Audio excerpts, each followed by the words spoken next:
Welcome to Into the Mirror, your home for healing, transformations, and badass awakenings. My name is Brody Miller, and I'm here with Alexander, and we are your illustrious hosts.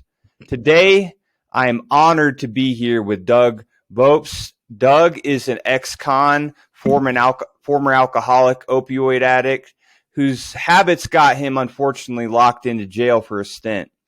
Fortunately, while locked up, Doug met his cellmate who helped him turn his life around with fitness. When he was released, Doug continued to change his life through fitness, nutrition, accountability, and spirituality. Doug is now a 3-time author of the books The Heart of Recovery, Faith, Fitness to Freedom, and from Felony, Fitness to Freedom, and the book Faith, Family, and Fitness. He's also the host of the Adversity Advantage and is a fitness coach that helps people turn trials into triumphs. As you can tell, I kind of look like Frankenstein. I told Doug yesterday that I did have a seizure, but I'm working through it just like a good athlete would to, with a hurt. Well, just working through hurt. But anyway, Doug, I would really wanted to welcome you and thank you for coming to our show. Gentlemen, thanks for having me on. I'm excited to chat with you guys. So one more thing, Brody, you also smashed your face while running. You say seizure, and you don't talk about the parts that happened during the seizure. You smashed your face on the ground. I smashed my teeth in and my face in. I look like Frankenstein, but it's okay. You know, you got to roll with the punches in life. You look like I did when I went to prison, honestly. Yeah. So straight up, But I mean, that's the whole point, and this is why it's such a good episode. We got Doug on here. So, Doug, I wanted to dive a little bit deeper into your story with county jail and like where were you? How long were you there? Like what were some of the other circumstances? Yeah, so I guess to make this as simple and short as possible, I was incarcerated on felony drug charges back in 2008 at the Harford County Detention Center here in the state of Maryland. And at the time, I had a 300-400 milligram a day Oxycontin habit. I was having suicidal thoughts. I had 21 jobs by the time I was 21. I was 21 when I actually entered the gates of the detention center. I was 50 pounds heavier than I am now. Crippling anxiety, panic attacks, depression, damaged relationships, like you name it, I had it. And I was also, selling copious amounts of drugs to be able to support my horrific addiction to Oxycontin. And I guess to take it back a few weeks further, because this will make sense as we bring my story kind of full circle. Let's go back a few months before that. So Cinco de Mayo 2008, I was 20 years old, riding around with a few of my friends to make a drug deal.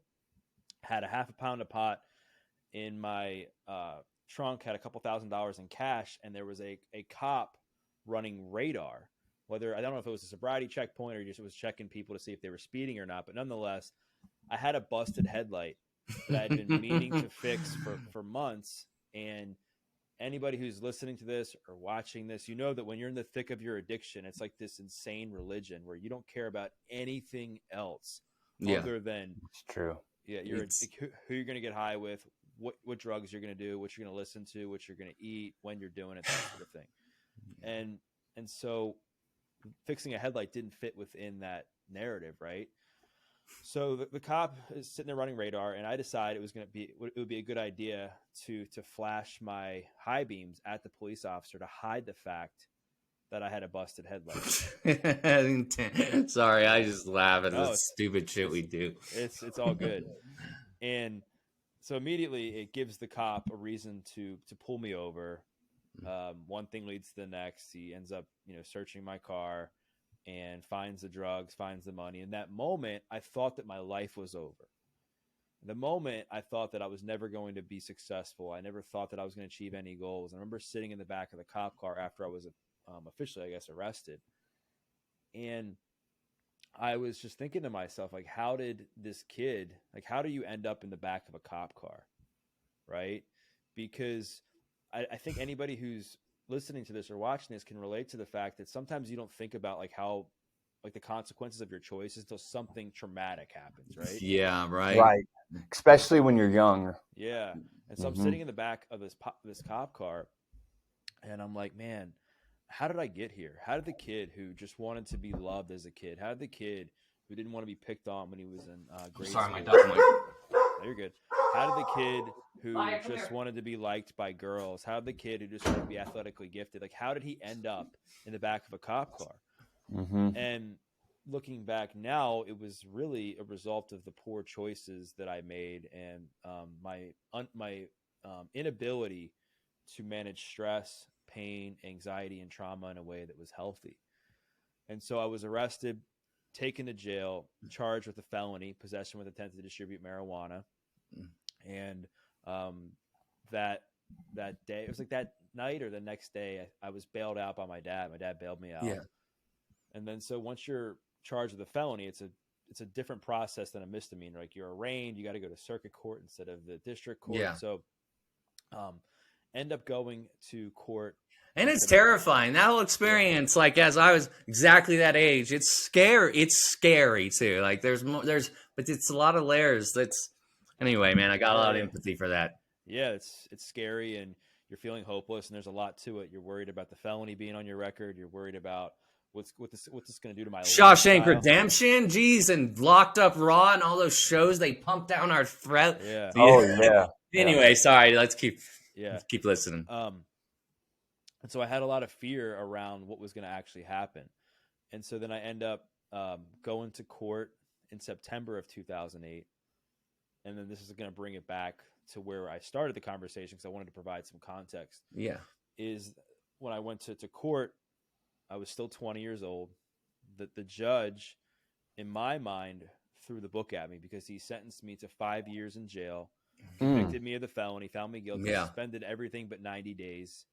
5 years probation, 200 hours community service. Yeah, that's a heavy hit for. So 5 years and then 5 years of probation after. Well, yeah, but it was so everything was suspended but 90 days. So I only had to do the 90-day sentence. But if I messed up, violated, I could potentially have gone back. Oh yeah. I know that story very well. So then he gives me 200 hours community service, all kinds of fines and drug classes. And he looks at me. He's like, Doug, you're young. You're 20 years old. This felony conviction is going to haunt you for the rest of your life. He's like, I'm going to give you a deal. I'm like, deal? Like after what you just told me, like, where's the deal? I'm going to jail. I'm going to be on probation. I'm not going to be able to do drugs. I'm not going to be able to sell drugs. Yeah. I'm not going to be able to hang out with the same people.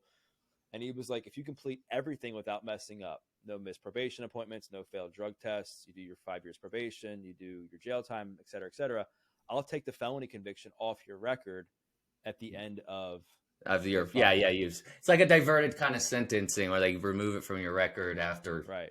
Yeah. What a blessing, dude. It was a blessing at the time, though. It's funny. I didn't see it as a blessing because I was hopeless. Like I didn't think I was going to. Yeah, it doesn't. You don't need to. Why exist at all? Kind of in a way, right? It's like that fucking. I don't know. I think it gets pretty tough in those spots. Yeah, I mean, I didn't think I was going to live to see my 25th birthday. All I cared about at the time was spending time with the same people. So can I ask you about your relationships real quick? Like oxycodone and with I had same thing, oxycodone, Oxycontin addiction, 20 years old.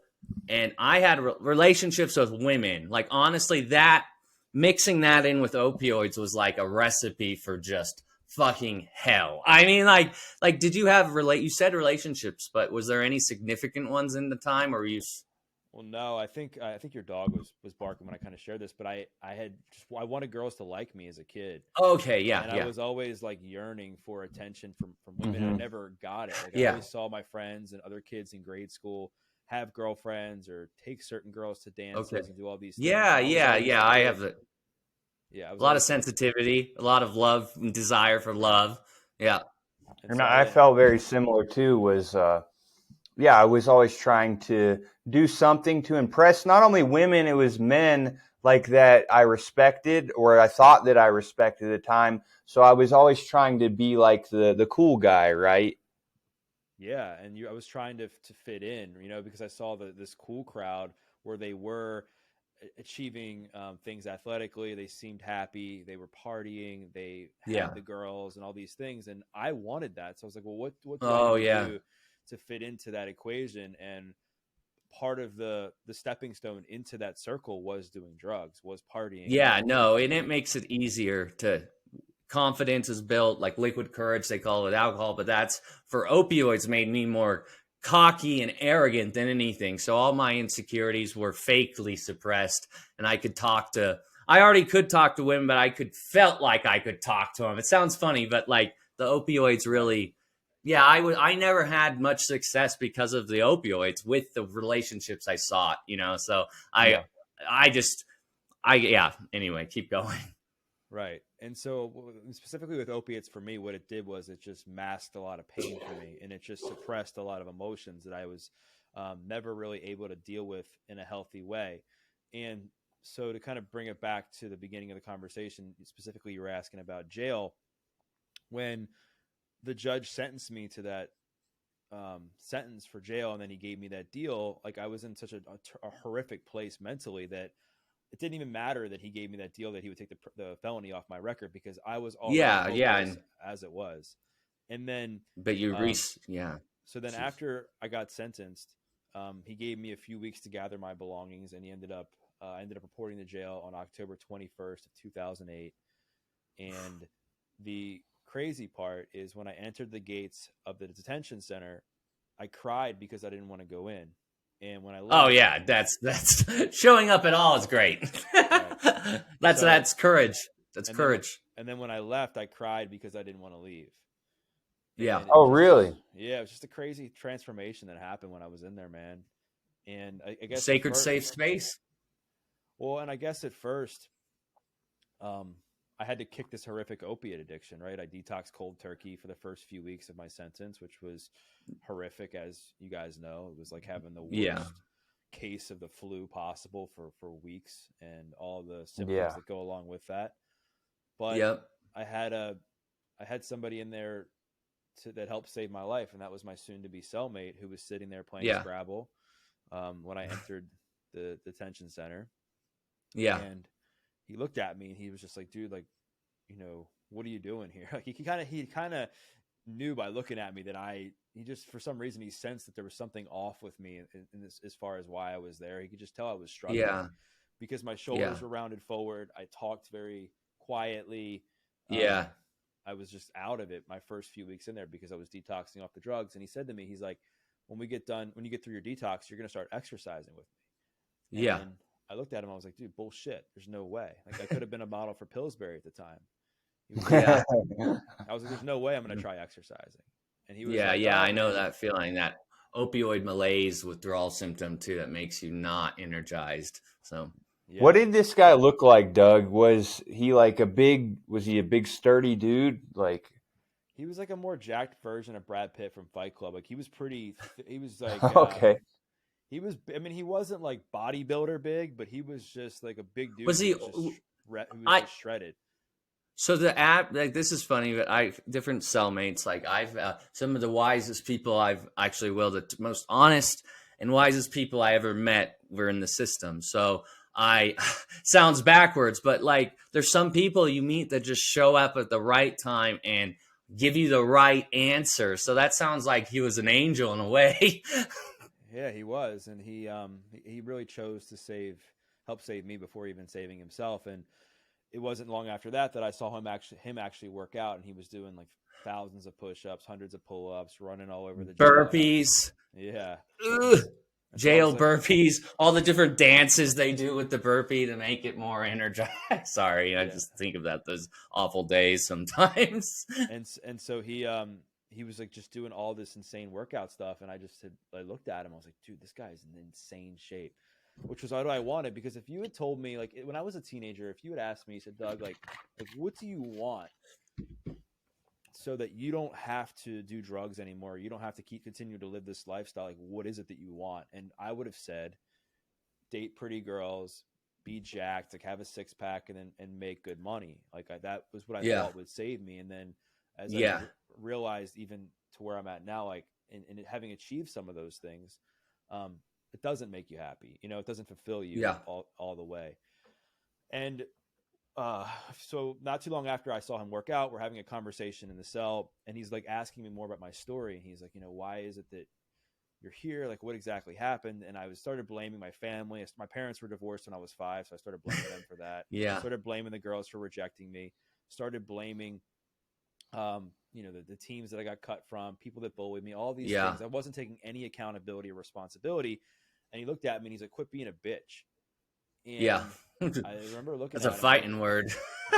and I was just like, dude, like, what do you mean? Because in the moment, I wanted to be coddled. I wanted to be told what I wanted to hear. I wanted somebody to be like, it's okay, Doug. Like, to reinforce your delusional and co-sign your bullshit. Yeah, like the world's against you. You know, they shouldn't have treated you that way. It's okay. But he gave me what I needed to hear. And he was like, dude, you're blaming everybody else for your problems but yourself. He's like, there's plenty of people that go through what you went through that aren't in jail, right, Doug? And I'm like, yep. He's like, you got 2 choices. You can be a man, look yourself in the mirror and say, you got yourself here, and it's up to you to change. Or you can be a bitch and go cry in the corner, say, woe is me, and blame everybody else for your problems. He's like, those are your 2 choices. Which do you want?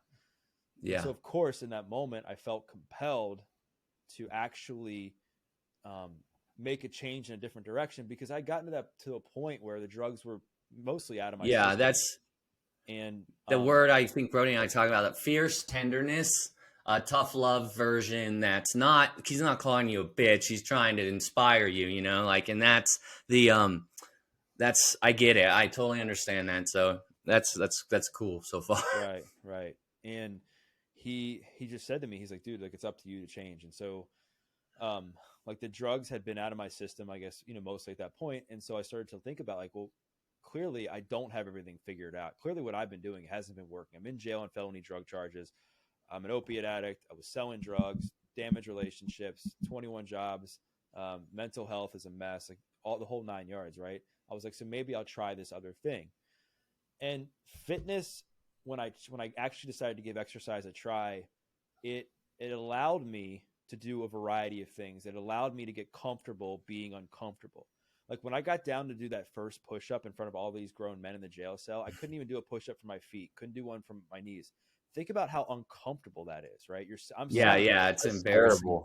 Yeah, somebody who was always like trying to fit in, trying to gain people's approval, trying to get people to like me, and then you're breaking the barriers. Yeah, that step right there is where all the magic fucking happens too. I see it that way. Like the energy crossed the threshold to change. Right. Yeah, exactly. And I remember not being able to do a push-up from my knees, and then I would get up and I would walk up and down the steps in the jail area to rest, and I could barely walk up and down the steps because I was also, before I went to jail, smoking a pack of cigarettes a day.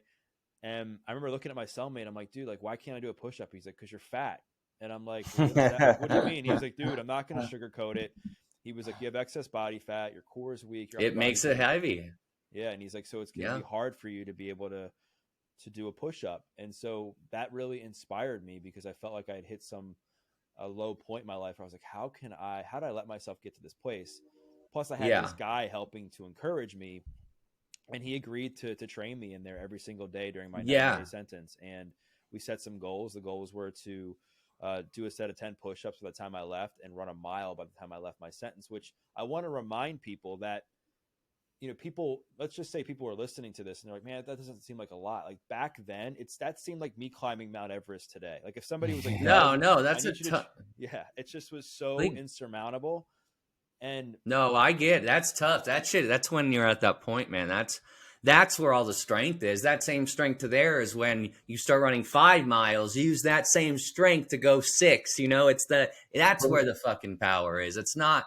I see it that way. For me, it's funny though, because when I was doing this, I was exercising even though I was drunk and I was taking pills, and I was still exercising that whole time. I was like smoking cigarettes, but I would still go to the gym. It was the weirdest thing, but the addiction. Well, exercising feels good. It has endorphins. Yeah, it does. It's not just so right. And so, but I guess because we don't have a whole lot of time here left, I did want to kind of ask you about what your book writing process was. Was that more difficult than jail, or because some people it is hard? Like writing books is hard.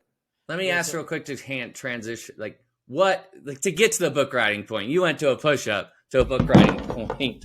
There's got to be let me finish that part of the story because I think it's going to be relevant to the book thing. So yeah, okay. As I mentioned, when I was in the back of that cop car, I asked myself, like, how did I get to the place where I was in handcuffs for felony drug charges? And it was because I was mismanaging my pain, my emotions, and all that stuff.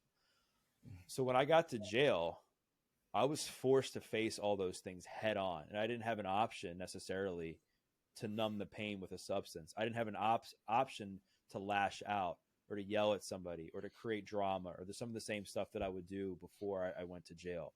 It was me versus me. And I was forced to reattach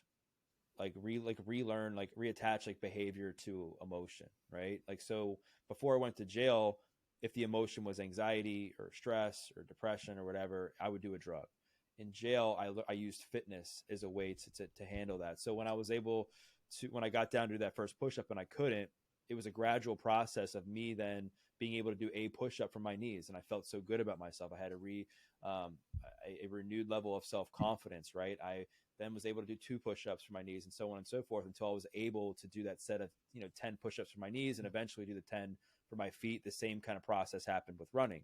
And so what that did for me is it taught me that just because I was feeling stressed or anxious or any kind of emotion in that moment, I didn't have to turn to a drug. So I was able to use fitness as a positive outlet to do that.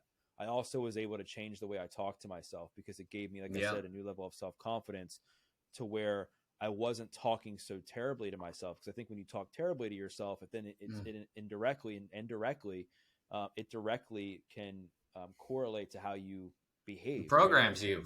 So what'd you say? Programs you. Right. So all of that, during my jail experience, it helped me get comfortable being uncomfortable. It helped me establish self-discipline, which I never had before. It helped me have faith in myself because I'd never believed in myself until I got to jail. But because I had achieved all these things, I had this newfound level of belief in myself. It gave me the confidence. It gave me actually a new outlook on life that I was able to achieve certain things. And so when I got out and I left, I cried because I had this insane transformation in there, and I didn't want to leave at the moment. Like I was gonna leave, obviously, but part of me was how am I gonna live without this coach I had in there, this angel? Your support system. Yeah. And so he gave me a workout plan that I still have framed in my place today, so I never forget where I came from. Got out, lost a bunch of weight, stayed on the fitness plan that he gave me. And I got to a place where I wanted to help other people use fitness to change their lives. So all of these things I'm explaining now, it was like stacking small wins. It was like doing the 1 push-up, 2 push-ups, all the way up to 10. That gave me confidence. 10 push-ups for my feet. The running helped, obviously. Getting out, staying on the course. And then now I'm getting a job as a personal trainer and paying it forward, giving it back. And then that gave me a newfound level of confidence. Because when I was in jail, all I was trying to do was survive. I didn't know what I was going to do for a career. I didn't know if I was going to heal the relationship with my family. I didn't know if people would accept me. I didn't know if I was going to be a reoccurring person in the jail system. I didn't know.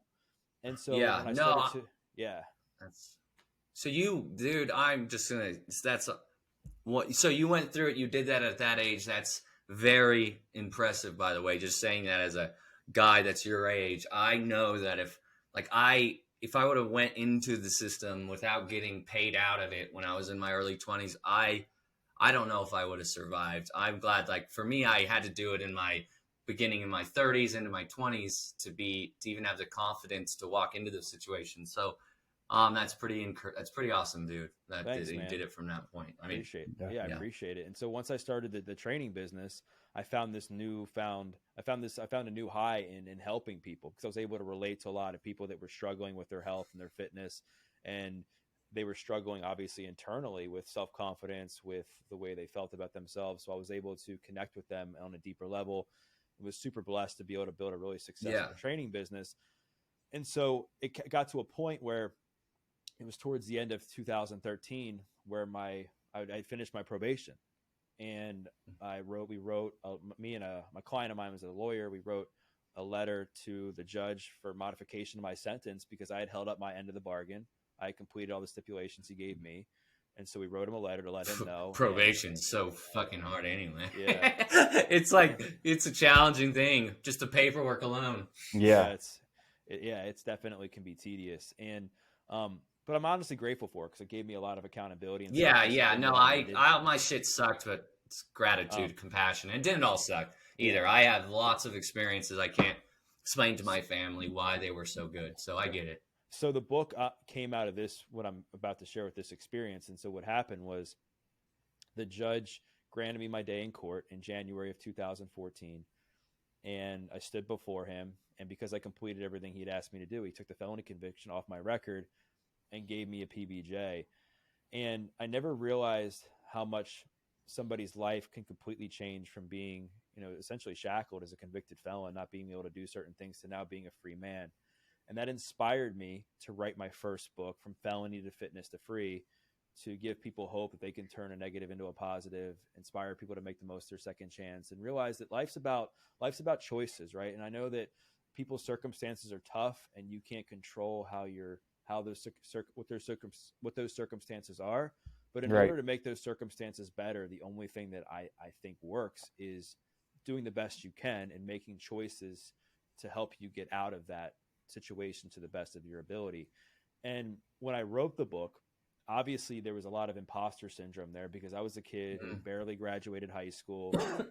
At the time, I was still trying to, I don't even know if I'd gone back to community college because I had gone to community college before I went to jail. And then I ended up going back, later on and finishing up my 2-year degree. But as far as me seeing myself as a writer, I knew like writers as people who wrote like novels and best-selling authors. Like, and Shakespeare and stuff like that. Yeah.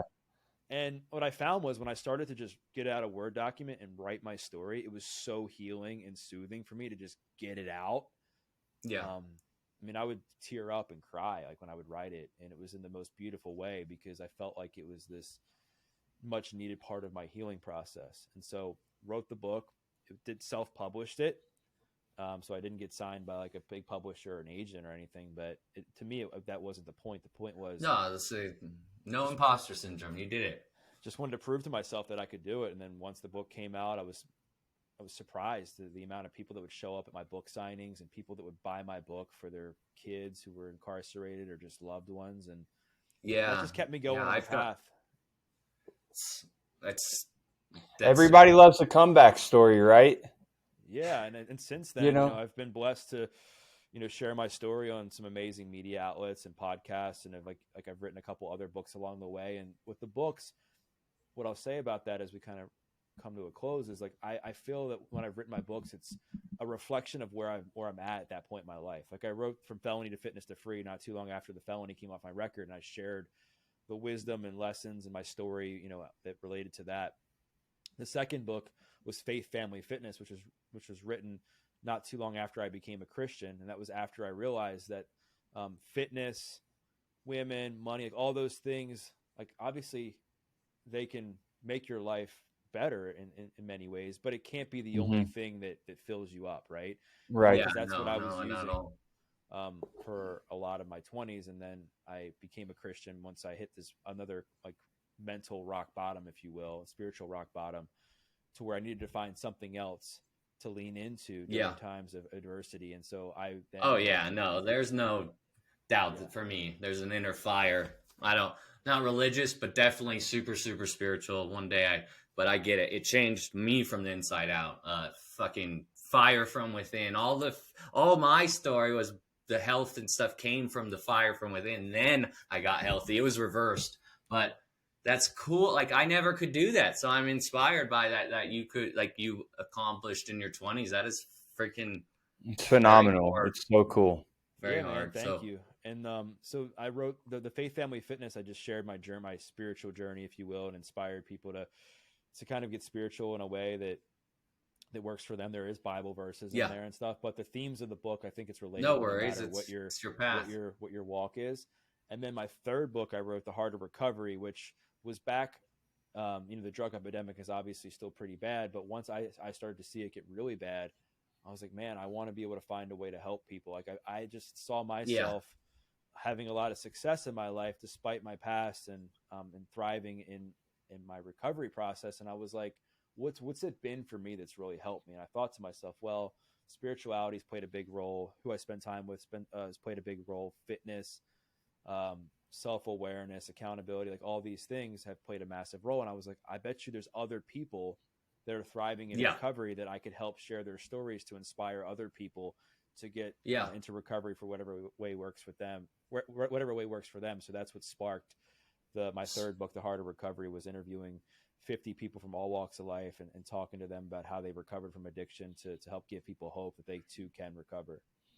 That's awesome, man. I didn't know anything about your books before. I honestly didn't. I kind of just like to talk to people before I read about them, so I don't have any judgments or anything. It's cool. It's very cool. I'm definitely going to check out your books now. Sure. Awesome. Yeah, and we I think we really appreciate you coming on here, Doug. It was an awesome conversation, and maybe we didn't have quite as much time as we would like, but it still covered all across the board, from jail to books and amazing stuff in between. So we really appreciate you coming here. Of course. Thanks for having me on. Thank you, guys. Thanks, Doug. I'm going to end the recording now. All righty.